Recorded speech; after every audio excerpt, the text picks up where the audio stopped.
কল্পনা করো এমন এক সময়ের কথা যখন আমাদের সমাজ কুসংস্কারে নিমজ্জিত।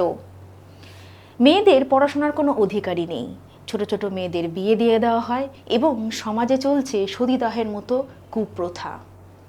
তখন এই কুসংস্কারাচ্ছন্ন অন্ধকারে নিমজ্জিত সমাজকে বদলে দেওয়ার জন্য একজন মানুষ একাই এগিয়ে এলেন মশাল হাতে এই সমাজকে বদলে দিতে। আমরা তাকেই ভারতবর্ষের ইতিহাসে নবজাগরণের জনক বলে ডাকি।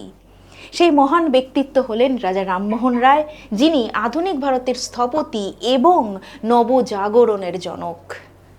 তিনি ব্রাহ্ম সমাজ প্রতিষ্ঠা করেছিলেন হিন্দু ধর্মের কুসংস্কারকে দূর করতে। এছাড়াও তিনি লর্ড উইলিয়াম বেন্টিংয়ের সহায়তায় সতীদাহ প্রথা রদ করলেন 1829 সালে।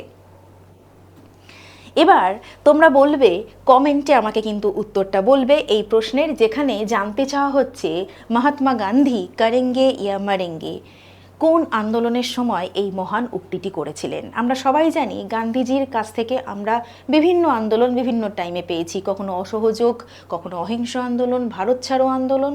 তো কোন আন্দোলনে আমরা করেঙ্গে ইয়ে মারেঙ্গে এই ডাকটা পেয়েছিলাম?